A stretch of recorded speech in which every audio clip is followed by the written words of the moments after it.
late game matchup. In the mid game matchup, I think Lifestealer is doing okay, but when it comes down to super late game, Medusa is definitely gonna take over, especially because you have a really good front line, you have saves, and you also do have ways to amplify damage from this, like Beastmaster, his creeps.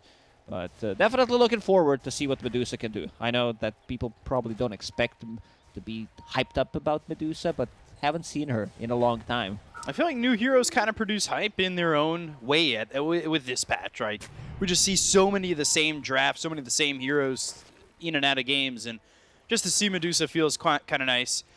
30 seconds to I wonder if they can get there into the late game, especially if Quinn gets a good start. With the way that they can move around, and maybe when they hit these level 6 on these heroes on Gaimin Gladiators, I want to say that the pressure might come down on Tundra from Gaimin. Definitely. It's IO Lash, so they can play extremely fast. You also do have another save for this Lash. It's also Quinn's... he has a couple of really good heroes like Ember Spirit, but I think Leshrac is his strongest hero. So expect him to do great things in this game, because you have like backup from IO, all the healing, then Infest comes in, so very good way of like snowball, a lot of ways to save him, and this is like classic Lash build. You rush into a Bloodstone, so even more survivability coming out from this. The lane I'm mostly looking for is this Snap Fire plus a Beastmaster. How much they're going to be able to do against the Lifestealer plus IO. Yeah, what can they get going? And right now it's just Wild Axe's level 1. We'll see what Soxa goes for, as he'll pick up the Scatter Blast. So they've got some damage, but they will lack control on this level 1, and already the stun on a 9 over mid puts 9 in a rough spot in terms of health early on. Ace's courier dies. Yeah, he'll lose his courier, and now he's going to be chased into the trees. Fade Bolt, definitely don't want to be giving up first blood to a hero that takes a long time in a Medusa. Tofu dragging this creep wave all the way behind to the tier 2 tower. As a Medusa, you don't want to last it underneath the tower, so Skitter will pull it back to the creep wave, where he's going to have a much better time. So top lane, they are starting with the Blightstone on Soxa this time around, lowering their armor, Wild Axe's physical damage, a decent amount of stats, 4 branches on Snapfire. And then once you get a cookie, I don't think this is a lane where you die on Tundra unless you want to like get HP back, so you trade a kill on a support, but 33 should have a really easy time in this lane. Tofu getting pushed away by Snaking once again, who Tofu, I believe, was looking to maybe pull another creep wave over. He'll pop that salve and start to walk over mid.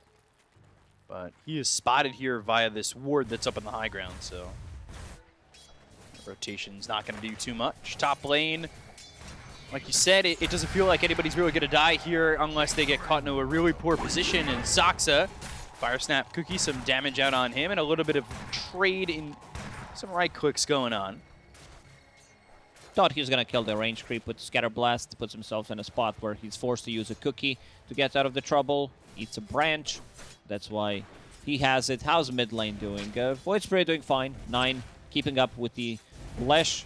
Lesh, of course, the range hero, but Void Spirit probably like the strongest laner when it comes down to Spirits, even though he's the melee one. He does tend to like put a lot of pressure on. I don't think he can kill Leshrac in this matchup, no doubt about it, but he does tend to do well in a matchup where he's unfavorable. Do you think that this is a off lane, by the way, for Gaimin Gladiators, in which we could see Tofu look to rotate a lot once Tide gets a couple of levels more? This is a lane where they didn't want to feel like playing it. White Tofu decided to go for Boots of Speed. They need levels to be efficient in this lane. Still just level 1, actually, for Tofu. So creeps will push all the way in towards the tower, and see Ace right now, just 10 and 6. Seeing his item build, skill build, the Kraken Shell 2 points, and it does not want to get harassed by Medusa. Has enough to buy Ring of Health, so now he's going to be fine. Now they can play the lane.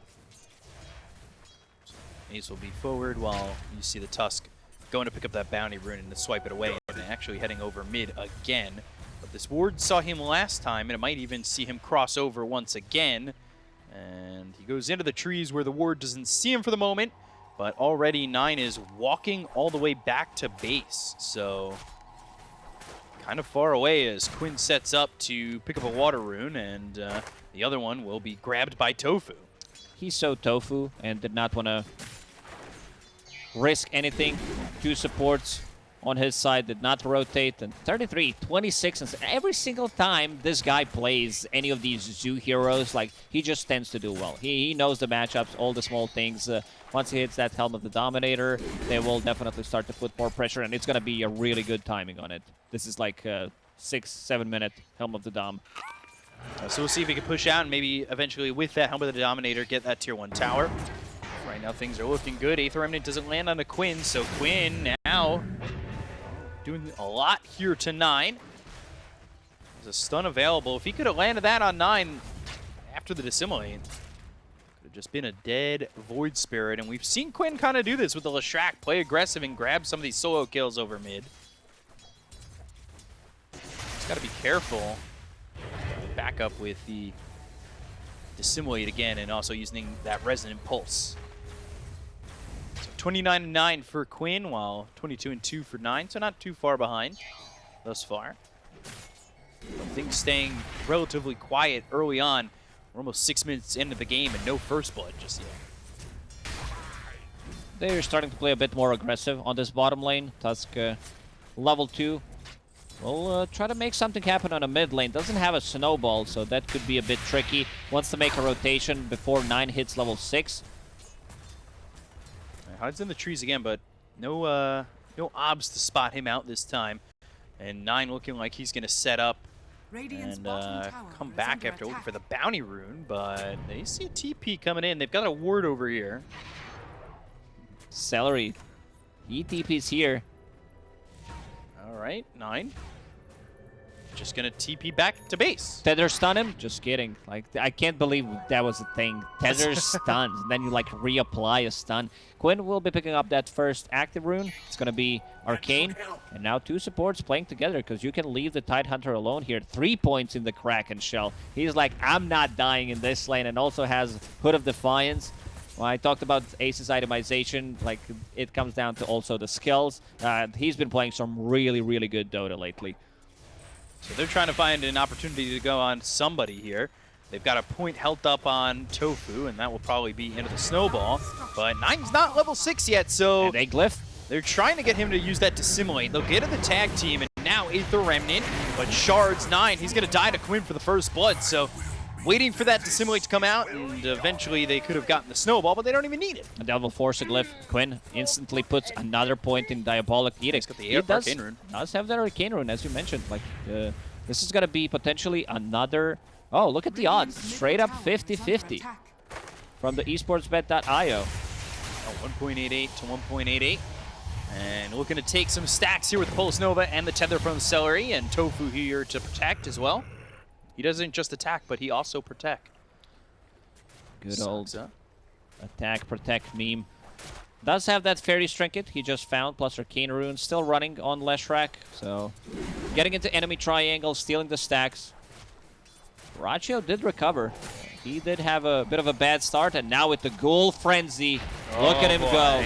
33, he is locked up, but thankfully they've got the cookie, but they'll pull into the snowball. 33 getting chased. They also have 9 here with Saksa, as well as Snake King, so they take out Celery. They get Tofu. Nobody dies on Tundra, but it does force 4 heroes up to top for Tundra to get this defense. Very quick with the reaction. They were ready for this. Ward in River, scouting things out. It's going to be another rune for Quinn. Snaking. Ooh, no telekinesis. He looks very dead. And no mana, and that's kill for the Rachio. Already closing in on this soul booster to go towards the Bloodstone, and gets that bottle refilled too. So Quinn is having a perfect start. Yeah, give him another bottle to refill. They're playing around Quinn, which I really like. They understand how strong Lesh is, that he's having... Oh, he has almost 2,000 net worth lead on this Void Spirit. No glyph, already popped. 3 points in Edict. This tower's going down. Snaking comes over, full health, full mana this time.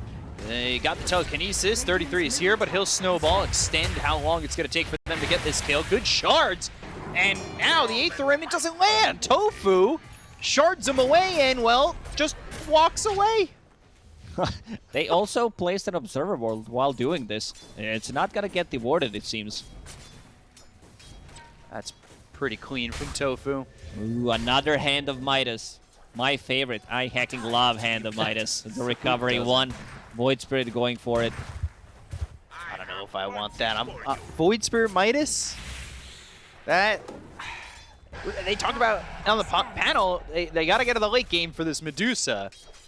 The recovery Midas is going to make it much harder. Yeah, you have Medusa. Like, who's going to make a move? It needs to be your Snapfire plus a Beastmaster. Beastmaster is level 6. Snapfire about to crack level 5.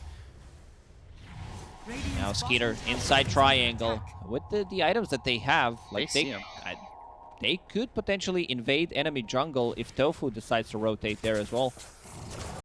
And they know where he is. They've got the ward, they have the vision, and now 9, well, he's walking back, so this Medusa needs to be very careful. Skitter, he's going to try and stack this up one more time, but these heroes on the side of Gaimin Gladiators not coming over just yet.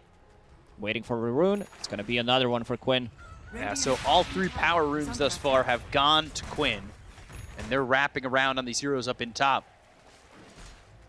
33, spotted, Snowball pulling in Quinn, and Hurricane to push himself away, but the shards are on the money. They've got the Primal Roar, they've got 9 coming in, and now they've got the lockdown on a Quinn. Can they get the kill? The Fire Snap Cookie to follow it up. The Astral Step, and Quinn goes down. That's not what you want to be giving up if you're Gaimin Gladiators for just a Snapfire. That was such a cute little play there from 33. The Hurricane, I always get surprised by that spell, how good it is. It's like a free 4-staff. Using that Wild Wing to his advantage, and it looked like that should have been way better for Gaimin Gladiators, and now 33 even looking to take this gigantic Ancient stack as well. I can already hear the excuse, like, guys, they're going to steal our stacks. It's better if I farm it. Quicker Helm of the Overlord is what the follow-up excuse is, right? Yeah, they're going to stack it one more time. Use the Shockwave. This is how he stays on top of net worth as his Beastmaster. Not gonna smoke. It's only gonna be snaking. He has, I think that got spotted. Yeah, that got spotted by the Observer Ward. But it's rest of the team is also smoked. Let's see who they can find. 9 taking the biggest creep there, of course, with that Midas. I don't know if Medusa's too happy about that. Duracio's bottom, and they're going to wrap around to get him. He just got this armlet, so this should start with an Astral Step as well as an Aether Remnant, but it gets the Rage off. And another Astral Step. They're looking for the relocate, so they're going to try and help him out. One of his kisses, Can he get it off? Oh, he dies. He doesn't get the Infest off. Snake King, one shot till he dies, but Quinn's there with Pulse Nova anyway. Soxa in the tree, spotted, Walrus Punch, and this should be a second. It'll just take a moment longer as, well, the IO goes back, and they finally now get this Bloodstone on Quinn. Tower was a collateral damage there. Edict running, take down the tower, take down Rubik. If Lifestealer survives there, if he is able to get the Infest, this would be pretty huge. But him dying, slowing him, still 5,000 net worth on him, but look at Lesh, 7,000 on him. Bloodstone is finished. Tofu in some trouble. Did you think he killed the hero? For a second, I might have. It sounded like it. Don't give away my secrets. I was like, oh my god. Hey, it says his name on the screen. He must be dead. I read the kill feed, but not all of it. Beak up exposed. Oh god. This is gonna go in some highlight video. Ace, Kraken Shell. That'll help him to run away, and they're still gonna go. There's Poke and Primal Roar. Oof. Where's What? Void Spirit? He's There coming he is. Aether Remnant to simulate, and now a Ravage. It is He stole it. stolen. But will die. But yeah, he's not gonna get it off. They got the good steal, but they did not get the good Ravage out. And now 9 with the Astral Step out of the high ground, and that Primal Roar baits them in, and they lose their Rubik. This is not some joke Tidehunter. This is 404 Tidehunter with the hood, with the Soul Ring, and the Ogre Axe. So he's super tanky. Going into Aghanim Scepter next. This is going to help them deal damage from the distance. They're going in again. They don't have Roar this time. This time, Cookie. And Kraken shell again. This is where you tip them. Cookies Let's see. or kisses. That's how you make kisses. No, with some cookies. There almost. they go. They got the kill. Almost. That was another attempt. Quinn, a bit low on mana, though. Does have full Bloodstone and a Cloak. Oh, Skitter. Okay, that mana, it's gone. Walrus Punch and Skitter found by Dyrachyo and Tofu. They get the Medusa. Just walk him down inside his own jungle. Gaimin Gladiators making a move on 2 different lanes. They have also like relatively good global presence if you combine it with Lifestealer infesting someone. For example, Tusk, 1 snowball into relocate shard. Suddenly 4 heroes show up. And Ace Giga chatting on the top lane. Doesn't care too much about it. 9 does have Astral Step and Assimilate. We'll get out of trouble. Does eat a lot of damage. Like if they had a +1 there ready for him to assimilate, he could have been caught. Say like a snowball Walrus Punch combo. Almost have this Desolator finished out in Dyrachyo, who's also got that armlet. And Ace, was working on an Axe. So, chasing Snake King, who's trying to use that Diabolic Edict Steel, put some damage on this tower. And he's going to be going to the Axe. And we'll see just how quickly he gets that upgraded Gush. Tofu does spawn Saksa. And again, they still have the Rubik putting the Diabolic Edict damage on the Tier 1 tower. I think they're ready to just give it up because they're going to focus their attention on the Saksa. They've got the Relocate cooking onto the high ground, and eventually, well, dead to Quinn once again. He's now dominating. Quinn has been all over the place, like he's been super active. Dyrachyo also, if he sees the Beastmaster, he doesn't care about the other heroes, because sure, maybe Medusa can proc and stop his TP with. Again, going on Ace, Ravage available. Yeah, this is always a They tough left call. it. Quinn coming in to help him, but doesn't have much mana to work with. They keep wanting to go, though, for this tie. I don't know if that's really the target that you should be focusing your attention on. Dyrachyo just denied 3 creeps out of the full wave. Once they hit the Deso, they can go inside Roche and force a team fight. You have Ravage, you have 3 points in tag team plus a Deso. There's more than enough to take Roche on. Yeah, so we should see that coming soon. Ooh, Ace again. This time finally taken out. And it looks like, well, they did use Kisses again to get that kill. Kisses, and also Snapfire decided to go for Veil to amplify some of the damage. Cookie on a dragon. Good dodge, though, by Tofu, using the snowball to get onto the low ground. He's also now got a Blink Dagger. Is this how you train your dragon? Giving him the cookies? Yes. That's how you train your dragon, too. So, What was the name of that dragon? this is something I should know. Something? Okay, thanks. Very helpful. Blink, Walrus Hype it up. Punch, Snowball, and now the stun from Quinn. Easy kill there on a 9. He's on a mega kill streak. Ace doesn't have a Blink Dagger to work with, but working on that Ags, like we said. So he's just walking forward, hoping that somebody fights him to go and get that Ravage. They also find Snake King as he throws a Fade Bolt out, but Quinn should be able to chase easily and will get another kill. Deso finally picked up here for Dyrachyo, and they're already in on Roche. That Deso, they took a fight. I don't think they even needed to take a fight to be able to handle the Roche. And now, let's see who picks it up. I would definitely give it to Quinn because Dyrachyo can be like a save as well. Snowball, so many saves on Gaimin Gladiators. Here we go. The first infest into smoke. What can they get out of this? Kind of get that feeling that you still need to kill off the Medusa. And they're going to relocate in, though. They'll find Saksa, cooking on himself, as he'll now be behind the Tier 2 tower and dead to Quinn again. Medusa, though, going into the Scotty as Tofu's here. So there's the blink into the Walrus Punch. They'll pop the Infest. And now Skitter, no mana, going into the Stone Gaze. Quinn coming over. And they keep up on this Medusa. They're going to wrap around, maybe try to find the speed to do so. He's still by himself, so he goes the right way and will not be caught. 33 trying to get the most out of the map because they just TP'd bottom. Knows that they can't beat top again. Gets the tower with the Black Dragon. Like, even in a game where they have gold deficit, 33 still manages to stay on top of the net worth. He has the same amount of farm as the enemy Lifestealer. Quinn just way too farmed. Like these numbers are inflated.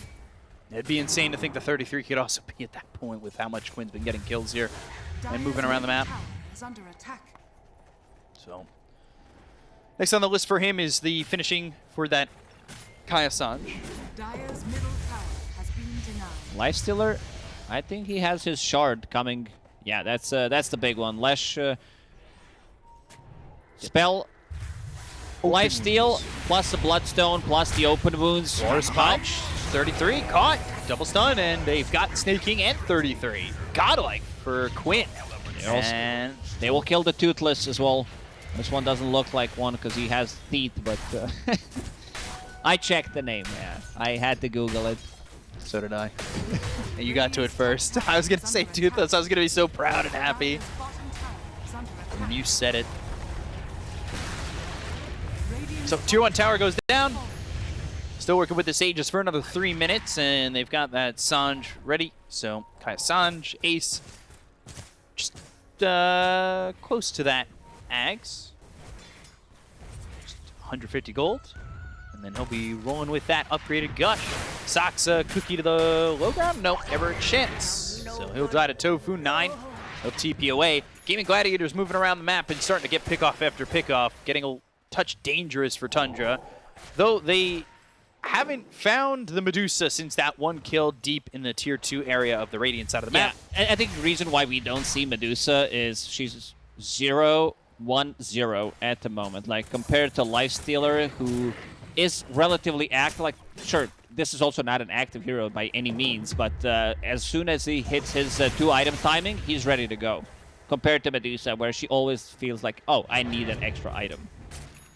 So that shard from Lifestealer, extra spell, Lifesteal from Lash, from Bloodstone, Radiant's bottom tower it's gonna is be under attack. a lot.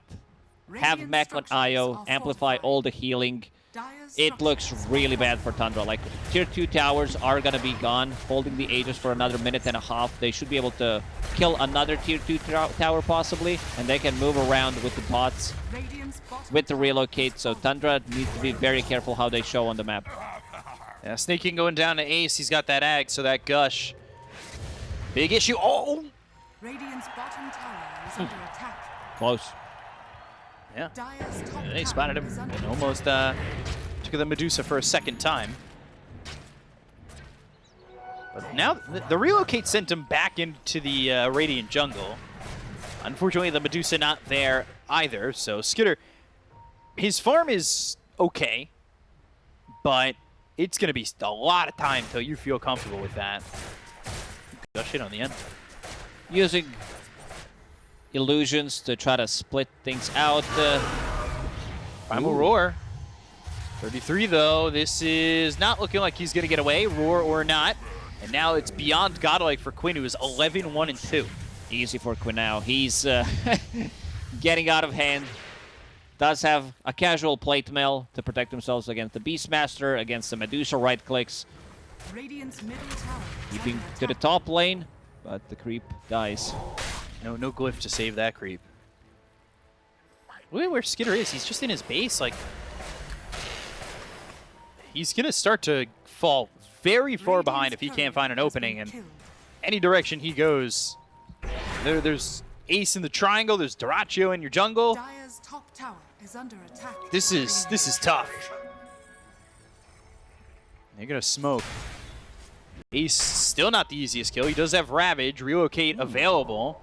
Looking at the talents on Tidehunter, he decided to go for Anchor Smash damage on 10, even though you have Aghanim Scepter with the Gush. So, not sure if that's a misclick, because definitely looks like one. The Gush damage maybe enough to justify the Ags, right? But 10% on the slow. It's a lot of slow. Yeah, go from 40 to 50. He's not got a Blink Dagger coming through too, so he'll be able to Blink Initiate for the team.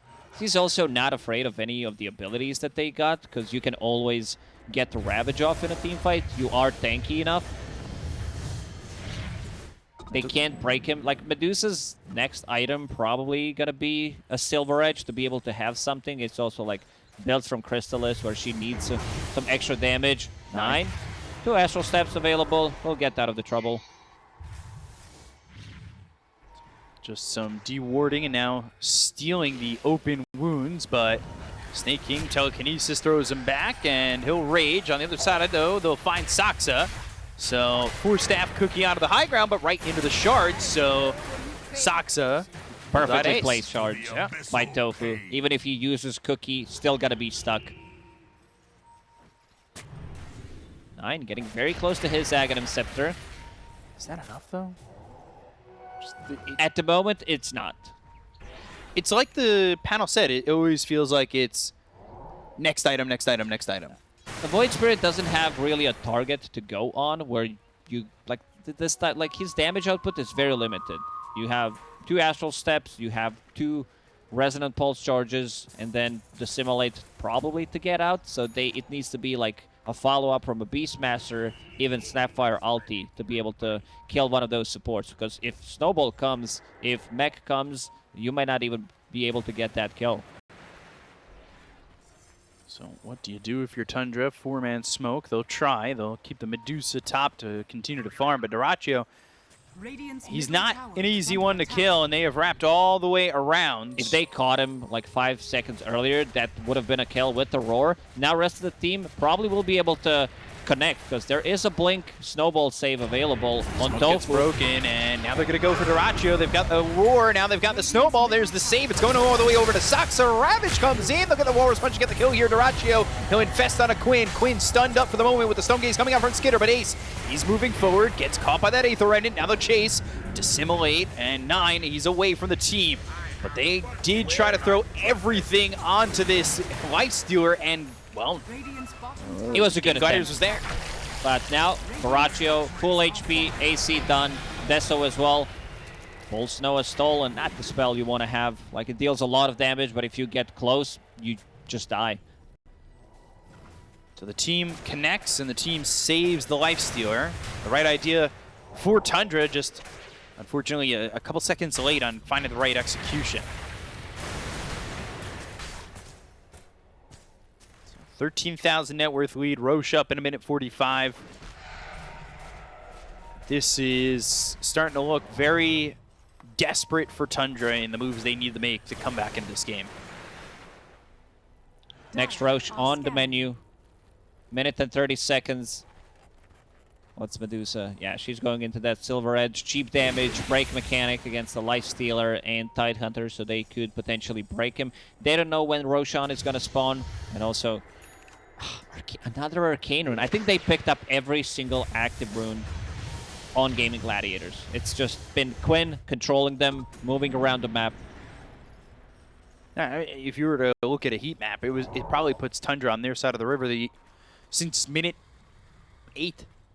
Yeah, there's a monster in the river. It's called Tidehunter.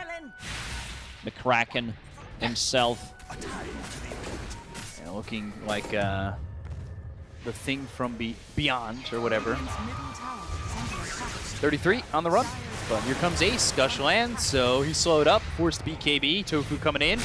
And they've got the blink as well as the Walrus Punch, so 33 nowhere to go except to the grave, and Dyrachyo's got another one. Having a BKB piercing ability, Tusk gets in close, closes Saksa. the gap. Saksa has been buying time. I think his job, he said to the team, guys, trust me, I'll die 10 times so my Medusa can get the farm. And that's exactly what he's been doing. Maybe I get out of the trouble with this freshly bought 4-staff, but that's about it. It's tough. It's tough to try and open up that kind of space. Ace going into the Refresher Orb, by the way. Roche is going to be up, so that will be Aegis and Shard. Could give the Shard over to Quinn if you wanted to. Even giving it over to Tide is a good one with the Tendrils of the Deep. Yeah, the budget. Ravage. Double damage top. They're probably going to give it to Leshrac so they can siege easier, where you land a split earth, you sit, and if they initiate, you get stunned by it. So, and this time around, I think they give Aegis to Dyrachyo compared to the previous one, because he's going to be the one hitting the tower. That would be no surprise if that's the way that ends up going. Double damage is stopped, but they haven't scouted it yet. They're infested. Shards short. And now a Veil and an Astral Step, but the 8th Remnant doesn't land, and the Kisses come through, so Kiss is used, and Roche is up, so they could just go that way and pretty much feel okay with their positioning. Duragio's AFK. He's like, yeah, it's very comfy here. I'm going to stay inside. Hands off the keyboard. I don't have to do anything. They did also spot the double damage, so that'll get picked up probably right out of the pit when they pick up this Aegis. Who are they going to give a shard to? They both made a slot, so they're still thinking who's going to pick up the Aegis. Lifestealer's like, well, I put my magic wand in the backpack. I got nothing out of it. Didn't even get the shard. He already has one. So that was actually picked up by Celery, and he's going to activate that. They look for Saksa. Again, guys, making space. Trying. As he dies again. How much spell lifesteal do you want? The answer is yes. You have some from Io, you have some from Lifestealer, and the Bloodstone as well. Huh. Seems like all of it. And then you have Kaya Sanj to amplify the Spell Lifesteal Amplification, 30%. Is tier 2 in trouble? As Nine's trying to cut the creep wave, but there is a creep wave going with them. So they're going to grab this tier 2 tower. They're going to take out the next creep wave, this catapult, everything, and look to break the high ground. Can you defend? Have you given Skitter enough time? He still wants the Silver Edge. The items feel a little bit lacking for him. They're just right through a tier 3 tower and right through a Setter Axe. And that's quick. This game might end without like even taking the real fight. Lifestealer, Ravage, and that lands on a 3. They've got the Gush, they have the Refresher, they'll go to the Ravage once again, they get the kill on a 33, they'll take out Snaking, now they'll look over, Sox is going to be the 4th one to die, they'll buy back on both 33 as well as Snaking. Stone Gaze, and now an attempt. They've got the Primal Roar, the Gush comes in once again, they've got the Walrus Punch that was stolen over by Snaking. But the so Infest. now the Infest, he goes into Quinn, they'll look over at Skitter. Skitter's not going to be really able to do anything as he's hit by the stun coming out from Quinn. They get the kill on a Snaking once again, he's dead for 70 seconds, they'll find themselves the Medusa, no more mana and no more health, but Invis thanks to this Shadow Blade. Gush hits, even when you're Invis, you ain't safe. Skitter goes down, and he's gone for 50 seconds. He just invested everything. I would not be surprised if Tundra calls it here. They do have an open tier 2 tower on the bottom, so they can get the mega creeps and then play it slowly. 40 seconds, GG. yeah, Tundra's just gonna call it. They tried. They fought into Tidehunter with the Ravage, into Aegis, almost managed to kill Lifestealer, but even if they do so, like the real damage has been done. Using the buybacks to try to buy some time. Very clean, not just this one, but the whole series from Gaimin Gladiators. It was very one-sided. Yeah, they beat Tundra, who, in the beginning of the season...